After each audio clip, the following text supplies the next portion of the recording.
સ્વાદના શોખીનો જેની આતુરતાથી રાહ જોતા હોય છે તે ગીરની કેસર હવે બજારમાં આવી ગઈ છે। એશિયાના પ્રખ્યાત તાલાલા મેંગો માર્કેટમાં આજથી કેસર કેરીની હરાજીનો વિધિવત પ્રારંભ થયો છે। હરાજીના પ્રથમ દિવસે જ યાર્ડમાં કેસરીયો માહોલ જોવા મળ્યો હતો। હરાજીનું પ્રથમ બોક્સ ગૌશાળાના લાભાર્થે મૂકવામાં આવ્યું હતું, જેની 11,111ની બોલી લાગી હતી। ત્યાર પછીના બોક્સ પણ અનુક્રમે 9,000 અને 6,000 જેવી ઊંચી કિંમતે વેચાયા હતા। સામાન્ય રીતે અત્યારે 10 કિલોના બોક્સના ભાવ ગુણવત્તા મુજબ 600 થી 1200ની વચ્ચે જોવા મળી રહ્યા છે। ખેડૂતોમાં ચિંતા પણ છે, કારણ કે આ વર્ષે પ્રતિકૂળ હવામાનના કારણે કેરીનું ઉત્પાદન ઓછું થયું છે। જો કે આ વર્ષે ફ્લાવરિંગ 3 અલગ અલગ તબક્કામાં થયું હોવાથી કેરીની સિઝન લાંબી ચાલે તેવી પૂરેપૂરી સંભાવનાઓ છે।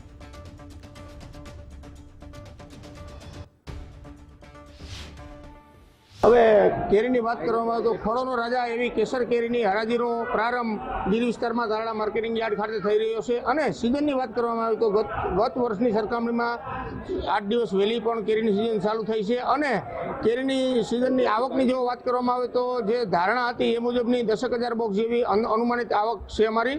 અને પાકની વાત કરવામાં આવે તો ગીર વિસ્તારમાં કેરીનો પાક ખૂબ જ નબળો છે, પણ યાર્ડના જે આંકડા મુજબ 4,49,000 જેવા બોક્સની ગઈ સાલ આવક હતી તે જળવાઈ રહે એવું અનુમાન છે, કારણ કે આજુબાજુના વિસ્તારની આવકો તાલાળા એપીએમસી ખાતે ખૂબ મોટા પ્રમાણમાં હોવાથી ઉત્પાદન એકંદરે જળવાઈ રહે। તાલાળા ગામ તાલાળા સીમમાં બગીચો આવેલો છે 6 વીઘાનો, અને 15 બોક્સ લઈને આવ્યો તો 750 બોક્સ ગયા વખતા કરતાં ઓછું ઉત્પાદન છે અને ભાવ પણ ઓછો છે અત્યારે।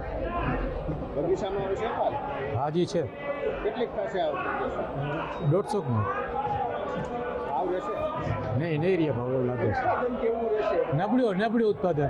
આજે અખાત્રીજના મુહૂર્ત છે, 19 તારીખ છે આજે કેરી મોર્ગમાં ગૌશાળાના ફાળામાં 11,000નો બોક્સ ગયો છે, તે પછી 9,000 ગયો, 6,000માં ગયેલ છે।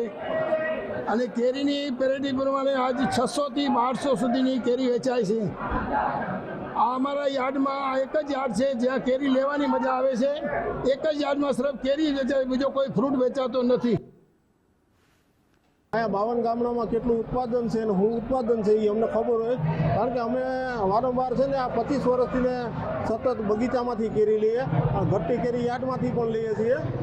તો આજનો સમય એટલો બધી કપરો છે કે આજે ખેડૂત પણ દુઃખી છે અને વેપારી પણ દુઃખી છે, કારણ કે આજે ખેડૂત એ રીતે દુઃખી છે કે આજે બગીચામાં કોઈ જાતનું એટલું બધી આવરણ આવતું નથી ને આવરણ રહેતું નથી, આવે તો રહેતું નથી બરોબર। અને કોઈક સમય એવું બને છે કે ક્યાંક ખેડૂતને ક્યાંય સારું આવરણ હોય તો પાણીની સમસ્યા હોય।